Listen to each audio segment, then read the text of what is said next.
जवान जय किसान एकच गट्टी राजू शेट्टी एकच गट्टी राजू शेट्टी विमा आमच्या हक्काचा नाही कुणाच्या बापाचा विमा आमच्या हक्काचा नाही कुणाच्या घेतल्याशिवाय राहत नाही आणि कोण म्हणतो देत नाही घेतल्याशिवाय राहत नाही स्वाभिमानी शेतकरी संघटनेचा जय हो. स्वाभिमानी शेतकरी जय किसान.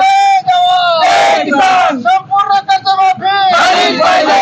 संपूर्ण कर्जमाफी झालीच पाहिजे. कोण म्हणतो देत घेतल्याशिवाय राहत नाही नाही. स्वाभिमानी शेतकरी संघटनेचा जय हो. स्वाभिमानी शेतकरी संघटनेचा दादा मला काय सांगाल, तुम्ही या ठिकाणी धरणे आंदोलनाचा इशारा दिला होता, आज तुम्ही धरणे आंदोलनाला सुरुवात केली, काय प्रमुख मागणी आहे, काय सांगा सरकारला? शेतकऱ्यांची संपूर्ण कर्जमाफी जे की या राज्य सरकारने सत्तेत येण्यापूर्वी आश्वासन दिलं होतं ते आश्वासन राज्य सरकारने पूर्ण करावं, शेतकऱ्यांचा 7/12 कोरा करावा, ही प्रमुख मागणी आजच्या या आंदोलनाची आहे. जिल्ह्यातल्या मागण्यांच्या अनुषंगानं सप्टेंबर महिन्याच्या पहिल्या आठवड्यात अतिवृष्टी होऊन खरीप पिकांचं अतोनात नुकसान झालेलं आहे. त्या नुकसानीचा 412 कोटीचा अहवाल राज्य सरकारला गेला होता.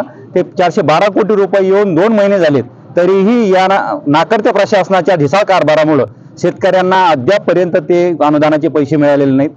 दुसरा एक महत्त्वाचा विषय की आमचा अग्रिम पीक विमा, खरीप पिकांचा नुकसानीच्या ज्या तक्रारी झाल्यात आणि अग्रिम पीक विमा जो 25% मंजूर केलेला होता, तर तो 270 कोटी रुपये पीक विमा मंजूर असतानाही अद्यापर्यंत विमा कंपनीना तो शेतकऱ्यांच्या खात्यावर वर्ग केलेला नाही. या सर्व मागण्यासाठी आज आम्ही या जिल्हाधिकारी कार्यालयासमोर धरणे आंदोलन करत आहोत.